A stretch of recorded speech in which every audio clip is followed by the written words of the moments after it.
नमस्कार, exam happy bike Jharkhand channel में आपका स्वागत है। तो दोस्तों जुड़ चुका हूं मैं यहां पर आपके लिए जेटेट परीक्षा 2025-26 की तैयारी को लेकर के। तो आप सभी जेटेट का परीक्षा देने के लिए तैयार होंगे।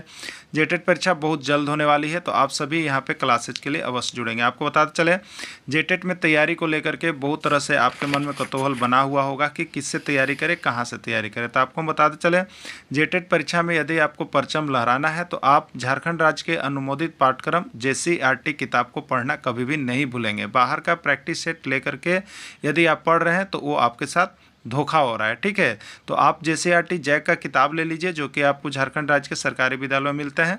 अगर आपको नहीं मिल पाता है तो हम देखिए यहाँ पे झारखंड राज्य के सरकारी विद्यालय से आपको हूबहू हैंड रिटेन नोट्स डेली बना करके, जो आपका न्यू सिलेबस आया है उसके आधार पर यहाँ पर सभी सब्जेक्ट का, चाहे आप 1 से 5 के शिक्षक हो, चाहे 6 से 8 का शिक्षक हो, सभी की तैयारी करवाते हैं।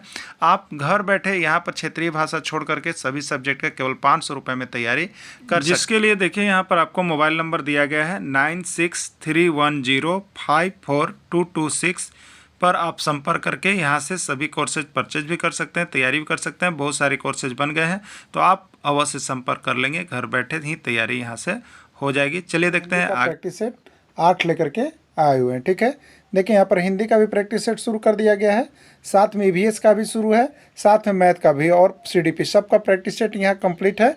यानी 1 to 5 का कोर्स आपको कंप्लीट है। आप यहाँ से ले करके आप 10 दिन के अंदर, 15 दिन के अंदर पूर्ण रूप से तैयारी कर सकते हैं, क्योंकि यह JCERT जैक की किताब से बना हुआ है। प्रश्न बहुत कम है, लेकिन सभी प्रश्न इंपॉर्टेंट है परीक्षा के दृष्टि से। तो कम पढ़ के अधिक मार्क्स लाने के लिए आपके लिए यह सबसे बेस्ट ऑप्शन होगा। तो आप यहाँ से जरूर जुड़ जाइएगा, ठीक है। कौन आया है, कौन सा सर्वनाम है आपको बताना है, ठीक है। पुरुषवाचक सर्वनाम है, प्रश्नवाचक सर्वनाम है, निश्चयवाचक सर्वनाम है या कोई नहीं, ठीक है।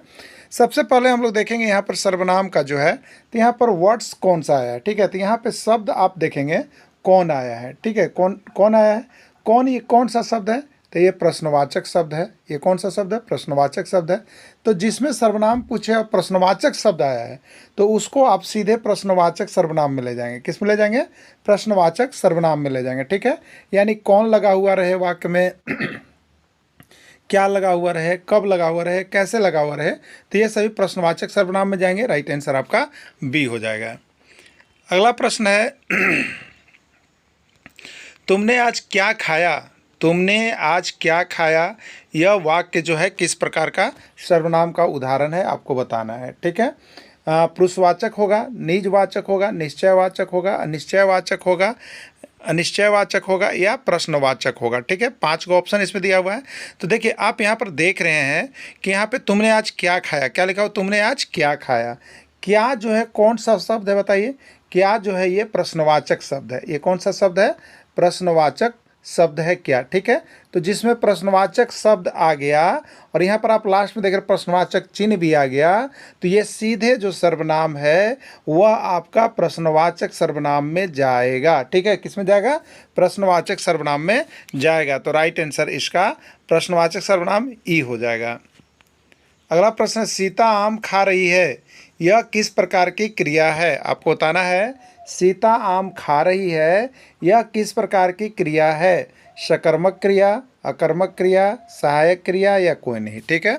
सकर्मक क्रिया का मतलब होता है जिसमें कर्म साथ में हो। अगर जिस वाक्य में कर्म साथ में हो तो वो सकर्मक क्रिया है, और जिस वाक्य में कर्म साथ में नहीं हो वह अकर्मक क्रिया है, ठीक है।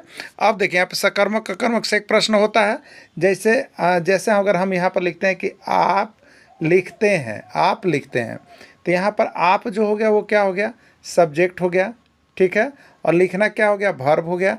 इसमें ऑब्जेक्ट नहीं है, ऑब्जेक्ट नहीं है, तो कर्म नहीं है, इसलिए ये अकर्मक क्रिया हो गया।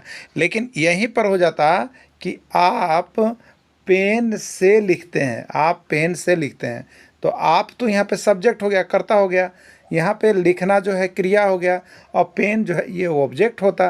तो जिसमें ऑब्जेक्ट के साथ रहेगा वो सकर्मक क्रिया होगा, याद रख लीजिएगा।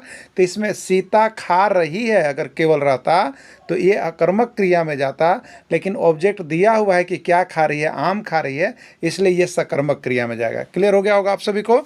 चलिए यहाँ पे हमने नोट्स भी आपको बना दिया है कि जिस वाक्य में क्रिया कर्म के साथ लगा हुआ रहता है वह सकर्मक क्रिया होता है। इसमें क्रिया खाना के साथ कर्म जो है आम लगा हुआ है, अतः यह सकर्मक क्रिया होगा। क्लियर। चलिए नेक्स्ट प्रश्न है, रमेश पुस्तक खरीद रहा है। रमेश पुस्तक खरीद रहा है, यह कौन सी क्रिया है? सकर्मक क्रिया है, अकर्मक क्रिया है, सहायक क्रिया है या कोई नहीं? ठीक है, तो रमेश पुस्तक खरीद रहा है। ठीक है, यहाँ पे रमेश क्या हो गया? सब्जेक्ट हो गया, मतलब कर्ता हो गया। खरीदना क्या हो गया? क्रिया हो गया। ठीक है, और ये पुस्तक क्या चीज़ हो गया? कर्म हो गया। मतलब क्रिया जो है किसके साथ लगा हुआ है? कर्म के साथ लगा हुआ है। क्रिया जब कर्म के साथ लगा होगा तो क्या होगा? सकर्मक होगा। तो राइट आंसर ए होगा, सकर्मक क्रिया हो जाएगा। ठीक है, पुल्लिंग की पहचान करें। इसमें कौन पुल्लिंग है आपको बताना है। सोना, लोहा, तांबा सभी। ठीक है, देखिए इसमें धातु वाली चीज़ें हैं, धातु वाली चीज़ें ये सभी सोना, लोहा, तांबा ये सभी पुल्लिंग होते हैं। याद रखिएगा कि धातु में चांदी को छोड़कर, याद रखिएगा चांदी को छोड़कर सभी धातु हमेशा पुल्लिंग होते हैं। ठीक है, नेक्स्ट है पुल्लिंग की पहचान करें। फिर से है जौ, धान, गेहूँ या सभी। ठीक है, जौ अन्न, धान अन्न, गेहूँ अन्न, तो ये जो है ये सभी आपस में पुल्लिंग होते हैं। क्या होते हैं? पुल्लिंग होते हैं। इसमें एक एक्सेप्शन है, आपको याद रख लेना है। देखिए हमने यहाँ पर लिख दिया है कि मक्का को छोड़कर सभी अनाज के नाम हमेशा पुल्लिंग होते हैं। ठीक है, मक्का को छोड़कर सभी अनाजों के नाम हमेशा क्या होते हैं? पुल्लिंग होते हैं। ठीक है, चलिए नेक्स्ट है, पुल्लिंग की पहचान करें। पुल्लिंग की पहचान करें। नीलम, मोती, हीरा या सभी पुल्लिंग की पहचान करें। ठीक है, नीलम, मोती, हीरा सभी। देखिए ये रत्न है, ये सभी क्या है? रत्न है, नीलम, मोती, हीरा। तो रत्न के नाम भी क्या होते हैं? हमेशा पुल्लिंग होते हैं। रत्न के नाम भी क्या होते हैं? हमेशा पुल्लिंग होते हैं। तो इसमें नीलम है, मोती है, हीरा है, ये सभी आपस में क्या है? पुल्लिंग है। ठीक है, रत्नों के नाम हमेशा पुल्लिंग होते हैं। जिसका कोई इलाज न हो सके उसके बदले एक शब्द क्या होगा? जिसका कोई इलाज न हो सके उसके बदले एक शब्द क्या होगा? साध्य होगा, असाध्य होगा, साधनीय होगा या कोई नहीं। ठीक है, तो जिसका कोई इलाज ना हो सके उसके बदले में एक शब्द आता है, उसको हम लोग कहते हैं असाध्य। क्या कहते हैं? उसको असाध्य कहते हैं। ठीक है, जिस पर विश्वास न किया जा सके, जिस पर विश्वास न किया जा सके उसके लिए एक शब्द क्या होता है? विश्वसनीय, अविश्वसनीय, विश्वासी या कोई नहीं। ठीक है, तो जिस पर विश्वास न किया जा सके, सबसे पहला चीज़ है जिस पर विश्वास किया जा सकता है उसको हम लोग कहेंगे विश्वसनीय, और जिस पर विश्वास न किया जा सके तो उसको हम लोग कहेंगे अविश्वसनीय। क्लियर, तो राइट आंसर बी होगा, अविश्वसनीय होगा। क्लियर। चलिए, अकस्मात होने वाला को क्या कहते हैं? अकस्मात होने वाला के बदले में एक शब्द क्या आएगा आपको बताना है। अकस्माती, आकस्मिक, अचानक या कोई नहीं। ठीक है, तो अकस्मात होने वाला को हम लोग आकस्मिक के नाम से जानते हैं। ठीक है, राइट आंसर इसका बी हो जाएगा। इसमें कौन पक्षी का पर्यायवाची शब्द नहीं है? देखिए नहीं वाला आप लोग बहुत अच्छा से देखिएगा, क्योंकि अधिकतर प्रश्न जो होता है घुमा के नहीं देता है। ठीक है, तो देखिए यहाँ पे पूछा कौन पक्षी का पर्यायवाची शब्द नहीं है। तो देखिए पक्षी का पर्यायवाची शब्द कौन होता है? पंछी होता है, तो ये तो पक्षी का पर्यायवाची शब्द है। बिहग होता है, ये भी पक्षी का पर्यायवाची शब्द है। अंडज होता है, ये भी पक्षी का पर्यायवाची शब्द है। लेकिन कुसुम जो होता है पक्षी का पर्यायवाची शब्द नहीं होता है। कुसुम का मतलब फूल होता है। तो कौन शब्द नहीं है ये आपसे पूछा था, तो राइट आंसर डी होगा, कुसुम जो है पक्षी का पर्यायवाची शब्द नहीं है। क्लियर। चलिए, पुत्री का समानार्थी शब्द नहीं है। इसमें कौन पुत्री का समानार्थी शब्द नहीं है आपको बताना है। आत्मजा, बेटी, तन्या या विटप। ठीक है, देखिए आत्मजा किसको कहते हैं हम लोग? पुत्री को ही कहते हैं। बेटी हम लोग किसको कहते हैं? पुत्री को ही कहते हैं। तन्या किसको कहते हैं? पुत्री को ही कहते हैं। लेकिन विटप जो है पुत्री को नहीं कहा जाता है। तो कौन समानार्थी शब्द नहीं है? तो राइट आंसर इसका डी होगा, विटप जो है पुत्री का समानार्थी शब्द नहीं है। माँ का पर्यायवाची शब्द नहीं है। इसमें बताना है कि कौन जो है माँ का पर्यायवाची शब्द नहीं है। ठीक है, मौत, तो मौत तो माँ का पर्यायवाची शब्द होता ही नहीं है। अम्बा, ये माँ का पर्यायवाची शब्द है, माँ को ही अम्बा भी कहा जाता है। माँ को ही माता भी कहा जाता है, माँ को ही जन्मदात्री भी कहा जाता है। तो कौन नहीं है आपसे पूछा है, तो राइट आंसर ए होगा, मौत जो है माँ का पर्यायवाची शब्द नहीं है। ठीक है। भाषा की सबसे छोटी इकाई होती है वर्ण, अक्षर, शब्द या ध्वनि। राइट आंसर ए होगा, वर्ण होगा। ठीक है। इसमें ऊष्म व्यंजन कौन सा है, ऊष्म व्यंजन कौन सा है, याद रखिएगा। ये व्यंजन से एक प्रश्न आपको हमेशा एग्जाम में आता है, व्यंजन को याद रखिएगा। ठीक है। स्पर्श व्यंजन है, अंतस्थ व्यंजन है, ऊष्म व्यंजन है और संयुक्त व्यंजन। ये 4 व्यंजन को आप कंफर्म कर लीजिएगा। ठीक है। ऐसे देखिए, आपको हम बता देते हैं कि हमने यहाँ पर जितना भी ये जो हैंड रिटेन नोट्स आप सभी कोई देख रहे हो, जिनको भी मिल रहा हो, ये आपको JCERT जैक की किताब में जिस तरह का प्रश्न आपको आया है, बस उसी को हम यहाँ पर नोट करके आपको दे रहे हैं। और देखिएगा, विभिन्न राज्यों के शिक्षक पात्रता परीक्षा में भी यहाँ से आया है। तो देखिए, आप जब एग्ज़ाम देने जा रहे हो, अगर आप बहुत चैनल आ चुके हैं, आप ठीक है देख लीजिए जिनका भी इच्छा हो, लेकिन आप JCERT जैक का ये जो नोट्स है, इसको बिना पढ़े एग्ज़ाम में नहीं जाएंगे। ठीक है। क्योंकि यहाँ से आप जो बाहर का प्रैक्टिस सेट लिए हैं या जो भी किए हैं, वहाँ से 1-2 प्रश्न भी आएगा कि गारंटी नहीं है, लेकिन यहाँ से आपको भर भर के प्रश्न आएगा। ठीक है। भर भर के आपके एग्जाम में प्रश्न आएंगे, विश्वास करके जाइएगा, पढ़ के जाइएगा, उसके बाद देखिएगा। और मौका एक बार मिलेगा, दोबारा आएगा नहीं। इसलिए आप सभी को यहाँ से प्रश्न को ले करके पढ़ करके ही जाएं। तो ऊष्म व्यंजन में कौन आता है, याद रखिएगा, सब लिखा, तालब सा, मूर्धन स, दंत स। ठीक है। तालब स, मूर्धन स और दंत स, ये तीनों स जो होते हैं ऊष्म व्यंजन में आते हैं। ठीक है। अब देखिएगा, संयुक्त व्यंजन में कौन आता है, तो छ, त्र, ज्ञ और सर। ठीक है। अंतस्थ व्यंजन में य, र, ल और व। ये सब याद कर लीजिएगा, यहाँ से प्रश्न एगो रहेगा आपका। ठीक है। तो ये राइट आंसर डी हो जाएगा। आहार का शुद्ध रूप कौन सा है, इसमें आहार का शुद्ध रूप कौन होगा, बताइए। आहारिक, आहार, आहार या आहारी। तो आहार का शुद्ध रूप लिखा था आहार, क्या लिखा था है, आहार लिखा था।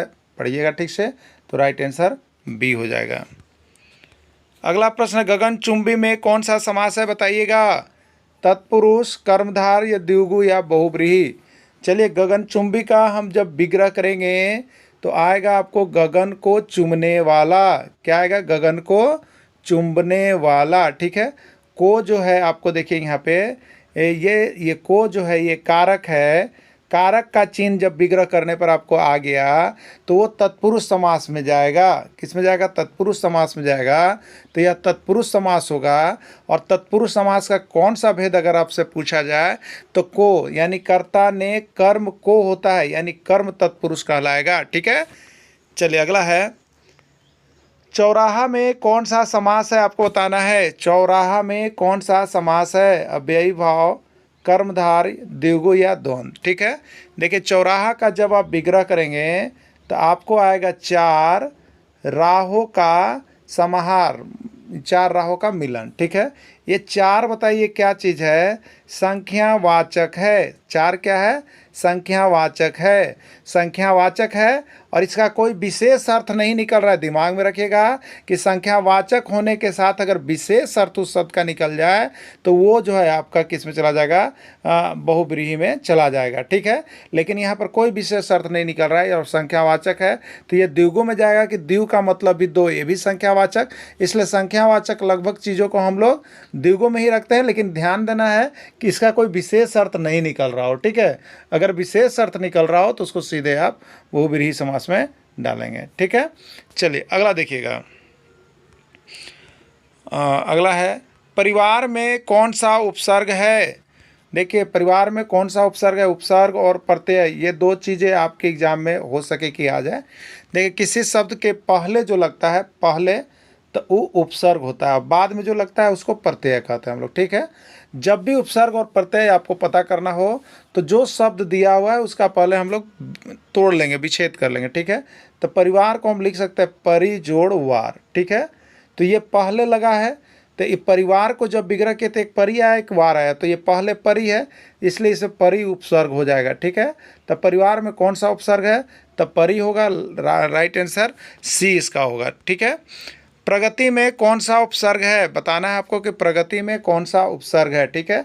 तो इसका विग्रह कीजिए, तो जोड़ गति, प्र जोड़ गति प्रगति होगा, इसलिए पहले कौन है, प्लस के पहले जो है वो उपसर्ग है, और प्लस के बाद जो है तो वो प्रत्यय आप लीजिएगा। ठीक है, तो यहाँ पर उपसर्ग चुनने के लिए बोला गया है, तो ये प्र उपसर्ग होगा। क्या होगा आपका, प्र उपसर्ग इसमें हो जाएगा।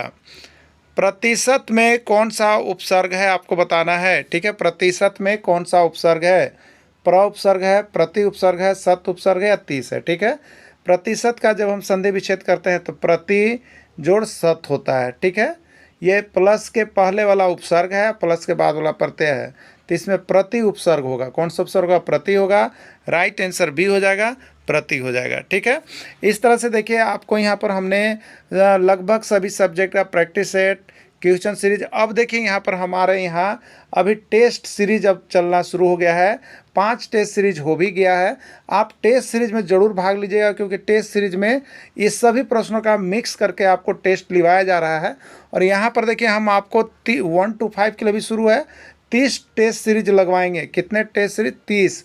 इस 30 में आप भाग ले लीजिए और यहाँ से टेस्ट सीरीज बना लीजिए, आपका जेटेट एग्जाम में कोई फेल करने वाला नहीं होगा। ठीक है, तो अब देखिए 30 टेस्ट सीरीज के लिए अभी यहाँ पर कीमत जो रखा गया है वो 249 रुपये रखे गए हैं। तो आप 249 रुपये दे करके 30 टेस्ट सीरीज में भाग ले सकते हैं। अपने ज़िले का नाम, अपने प्रखंड का नाम, अपने गांव का नाम रोशन कर सकते हैं। आपका यहाँ पर रिजल्ट पब्लिश किया जाता है। वीडियो के अंत जुड़े रहें, धन्यवाद।